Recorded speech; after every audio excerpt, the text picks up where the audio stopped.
Warahmatullahi wabarakatuh. Berjumpa lagi di channel Kamar Gibah. Semoga kabar kalian baik semua. Tidak terasa, sudah lama Kamar Gibah tidak mengupload video-video terbaru.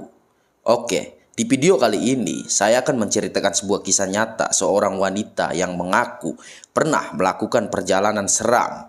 Bahkan wanita ini mengaku pernah memasuki dunia lain. Kira-kira seperti apa kisah perjalanan seram wanita ini di dunia lain? Tapi sebelum lanjut, jangan lupa subscribe, like, share, dan nyalakan lonceng notifikasinya agar tidak ketinggalan video-video berikutnya dari Kamar Gibah.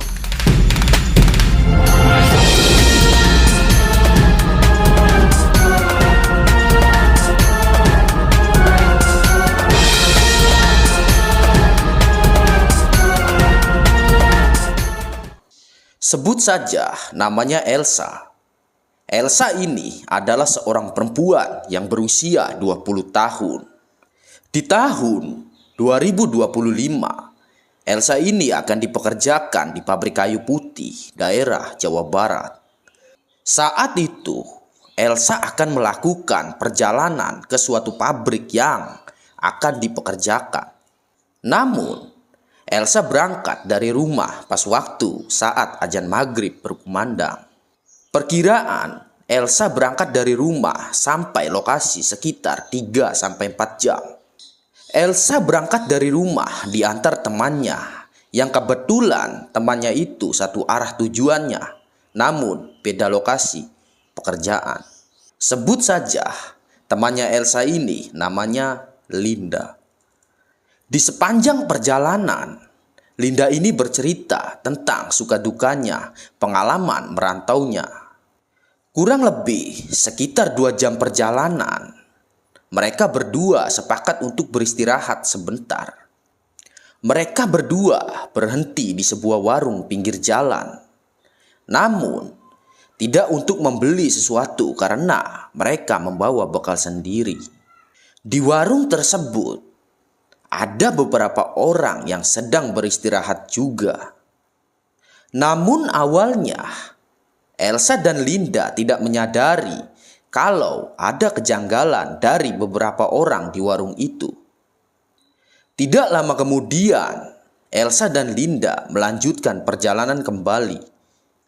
Baru setengah perjalanan, Elsa menanyakan sesuatu kepada Linda kalau orang-orang di warung itu tidak ada satupun yang mengobrol, melainkan hanya duduk terdiam dengan tatapan kosong. Dan hal itu pun membuat Linda baru menyadari, karena keasikan mengobrol sambil mengendarai motor. Hal yang tidak diinginkan pun terjadi. Mereka tersesat. Elsa dan Linda terkejut saat melihat jalan yang mereka lalui berubah menjadi jalan setapak. Awalnya, jalan yang mereka lalui adalah jalan raya besar. Akhirnya, mereka berdua berhenti sejenak untuk menenangkan diri dan putar balik. Setelah itu, mereka melanjutkan perjalanan putar balik. Tapi, sepanjang perjalanan, mereka tidak melihat kendaraan lain lewat. Saat itu, mereka mulai bingung karena jalan yang mereka lalui masih tetap jalan tanah setapak dengan pepohonan yang tinggi dan besar. Dan saat itu cuaca turun gerimis dengan diiringi kabut yang entah dari mana datangnya. Akhirnya mereka berhenti dan mencoba untuk mengabari keluarga di rumah. Namun saat itu sinyal HP mereka hilang. Mereka semakin bingung mau minta pertolongan sama siapa lagi selain berdoa kepada Sang Pencipta. Beberapa menit kemudian, akhirnya mereka melanjutkan perjalanan meski belum tahu arahnya kemana. Belum lama perjalanan, mereka melihat dari kejauhan ada gemerlip cahaya seperti lampu pedesaan. Saat itu, mereka secepatnya mendekati cahaya itu. Namun, cahaya itu semakin didekati semakin menjauh. Elsa pun berkata kepada Linda, "Sepertinya itu bukan cahaya pedesaan, Lin." Akhirnya Linda memberhentikan motornya. Dan tidak jauh mereka mendengar suara keramaian orang. Mereka bergegas mencari sumber suara tersebut dan meninggalkan sepeda motornya untuk meminta pertolongan. Dan benar saja, mereka melihat beberapa orang yang sedang nongkrong di warung kecil. Saat mereka mau mendekati warung tersebut, Elsa menarik ransel milik Linda. Linda pun berkata, "Apa mungkin itu manusia? Soalnya ini di hutan dan kita belum menemukan pedesaan."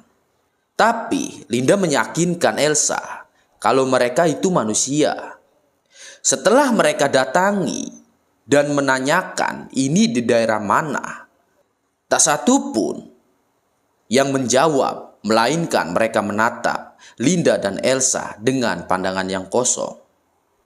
Elsa pun menjerit histeris saat melihat salah satu orang di dalam warung itu mukanya rata. Akhirnya mereka berdua lari ketakutan sambil berteriak minta tolong dan berhenti di dekat sepeda motor mereka dengan keadaan yang mencengkam. Setelah itu mereka berdua mendengar suara perempuan ketawa di atas pohon, dan suara itu berpindah-pindah. Suara ketawa itu membuat Linda dan Elsa lari terbirit-birit. Saat mereka lari, tiba-tiba mereka dihadang seorang laki-laki yang hanya mengenakan celana hitam pendek. Kejadian itu membuat Elsa terkejut, dan saat mereka berdua duduk sambil menundukkan kepala karena ketakutan, laki-laki itu berkata, "Sedang ngapain kalian di sini?" Elsa dan Linda masih tetap menundukkan kepalanya sambil menangis ketakutan. Laki-laki itu berkata lagi, "Sedang apa kalian di sini? Cepat kalian pergi dari sini." Akhirnya Elsa dan Linda mengangkat kepalanya sambil memandang laki-laki itu dan berkata, "Tolong kami, Pak, kami tersesat." Tiba-tiba kepala laki-laki itu terputus dan jatuh ke hadapan mereka berdua. Saat kepala laki-laki itu di hadapan Linda dan Elsa, kepala itu tersenyum dan tertawa. Kejadian itu membuat Elsa dan Linda pingsan. Singkat cerita, mereka terbangun dari pingsannya. Dengan rasa campur aduk, mereka berjalan pelan sambil membaca apa yang mereka bisa. Tidak jauh, mereka kembali lagi ke sepeda motor yang mereka bawa. Dan mereka pergi mengendarai motor lagi. Baru beberapa meter, mereka mengendarai sepeda motor. Mereka melihat cahaya kendaraan yang berlalu lalang. Mereka mengucap syukur dan secepatnya mendekati cahaya tersebut. Ternyata benar, itu jalan raya yang pernah mereka lewati. Tetapi mereka tidak melanjutkan perjalanan ke lokasi kerja, melainkan untuk pulang ke rumah. Sesampainya di rumah, setelah turun dari motor, Linda dan Elsa pingsan lagi. Dan hal itu membuat keluarga mereka cemas dan bingung. Singkat cerita, 1 jam kemudian Elsa terbangun dari pingsannya. Namun Elsa kebingungan melihat banyak orang yang menangisinya dan Linda masih pingsan. Akhirnya Elsa menceritakan semua kejadian yang telah mereka alami saat di perjalanan. Tidak lama, Linda pun bangun juga dari pingsannya. Cerita pun berakhir di sini. Terima kasih sudah menonton video Kamar Gibah. Semoga dari kisah ini kita bisa mengambil sisi positifnya. Assalamualaikum warahmatullahi wabarakatuh.